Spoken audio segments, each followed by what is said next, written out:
So today we're going to be talking about daydreaming. It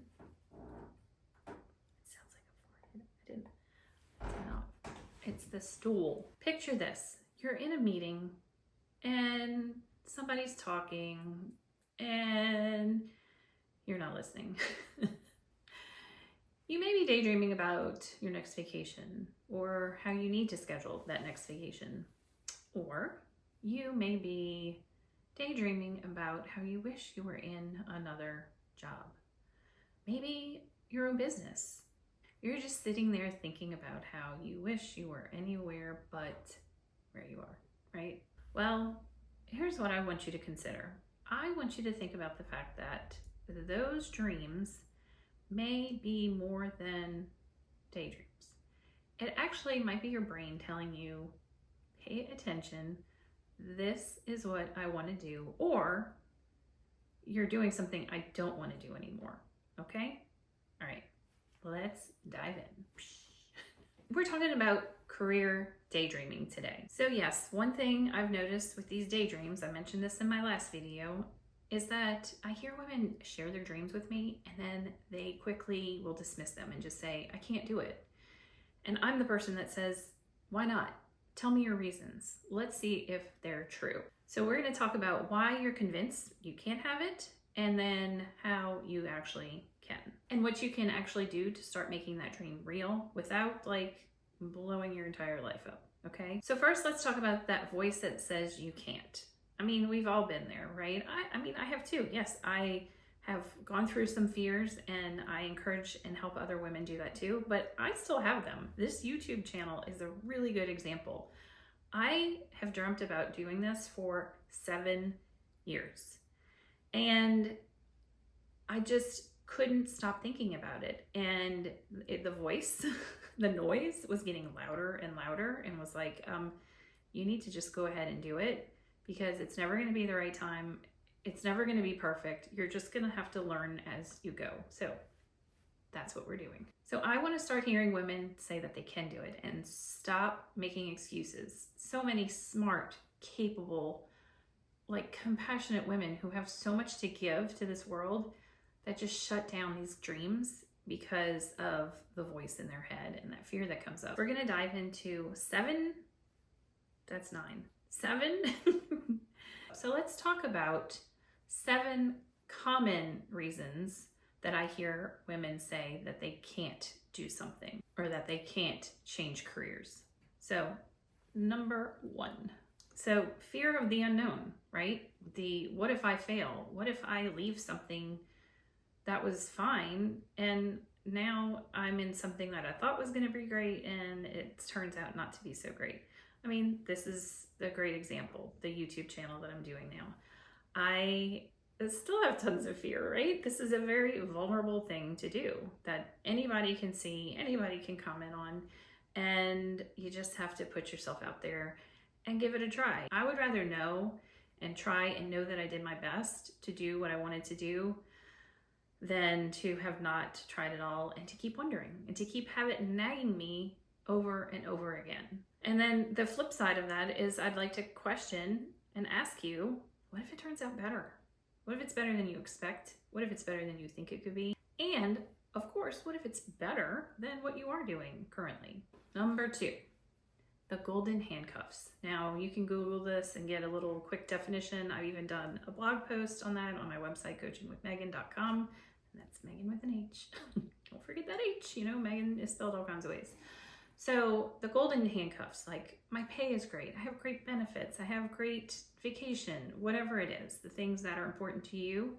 If they're being met, you feel like, well, I'm going to lose all of that. If I start over someplace else, or if I start over on my own, I'm going to lose all of those things. So they're called the golden handcuffs because they're keeping you tied to that job for a reason that seems like, I guess, gold.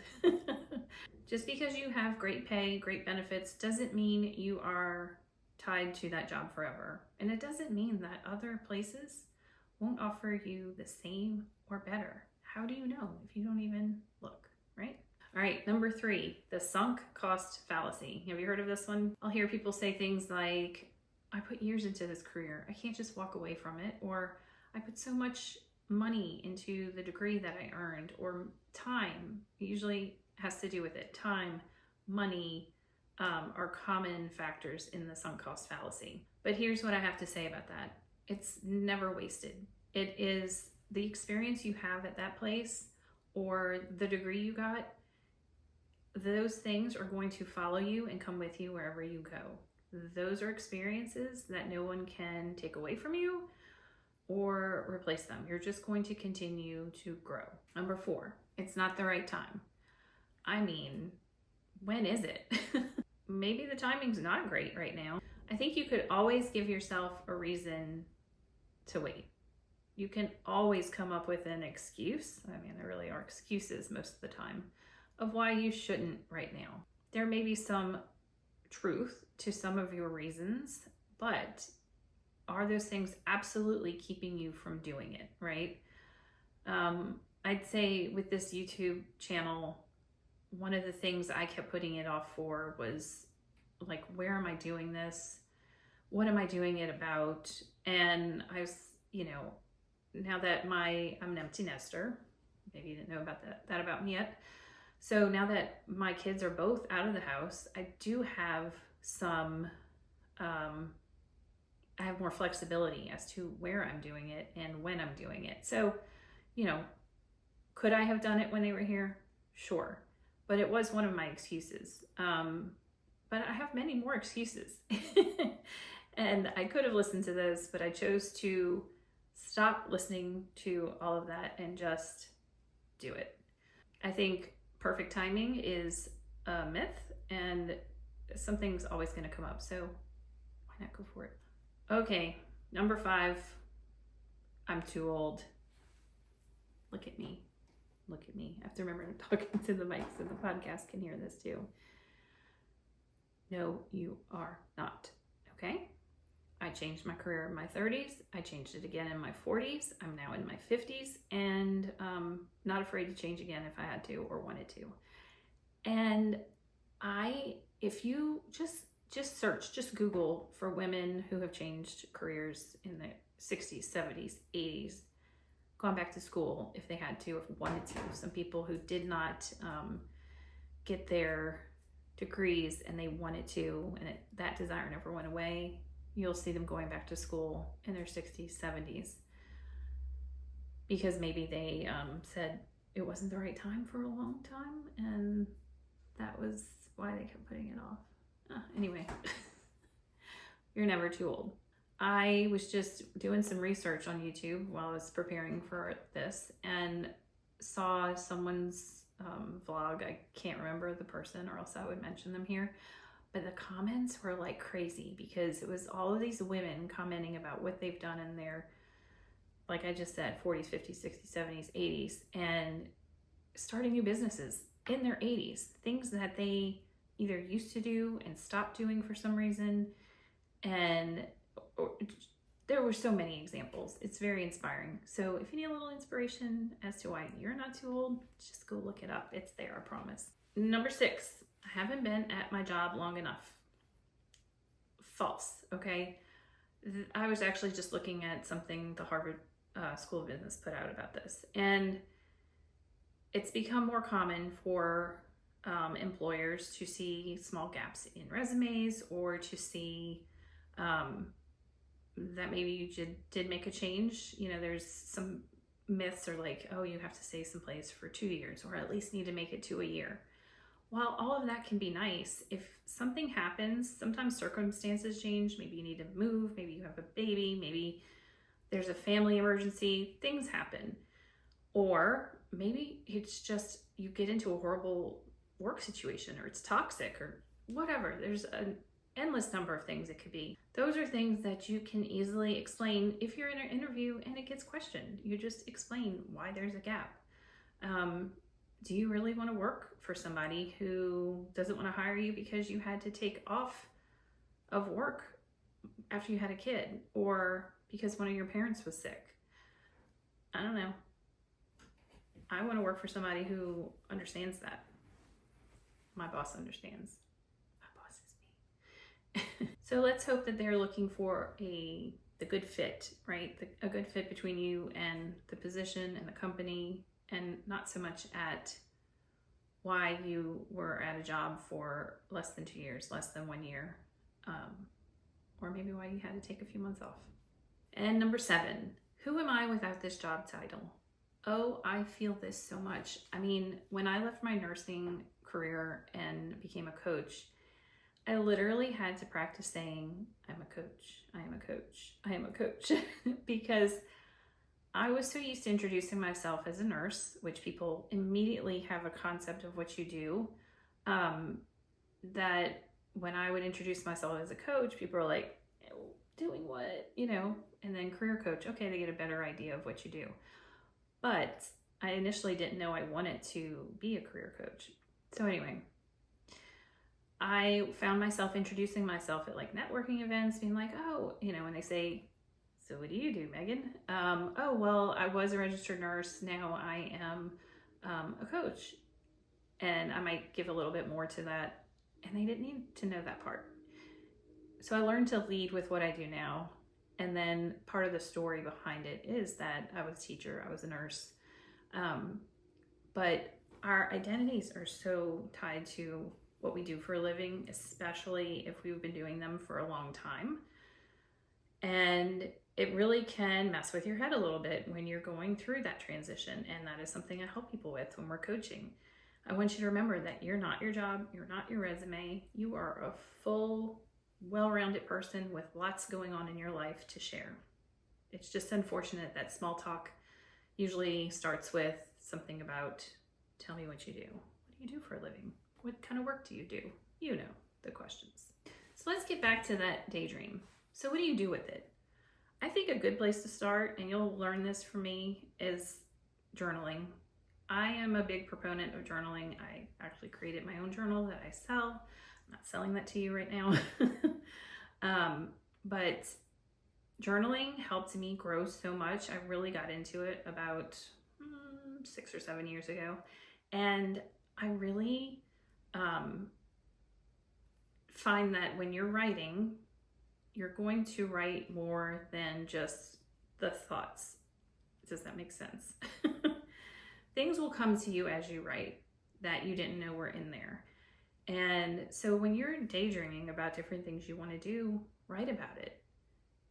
Try to be as detailed as you can about it. And then you'll see where it takes you. Then I want you to audit, such a technical word. I want you to look, review, whatever, reflect on your current job. And what is it that you like about it? What is it that you don't like about it? And then also look at what you do in your current role or past current roles, that doesn't make sense, past roles, that maybe you can use towards some of those new dreams you have. I'm sure if we go through teaching and nursing and coaching, you could kind of see a line through them. And that was probably a good idea for another video. Another thing you can do is to talk to someone in the field that you're interested in. Do informational interviews, network, find people who know people who do what you're interested in doing.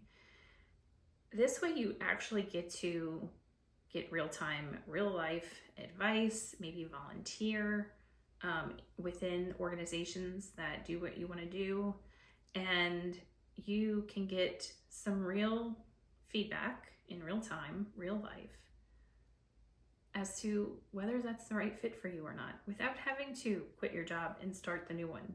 You can get a better idea of what's entailed in that. Another thing you can do is to review your strengths and values. I want you to brag on yourself a little bit, okay? I want you to write a list of all the things that you think you're good at, the skills you have, and what you think you bring to the table, and see how those things fit into those dreams you're having.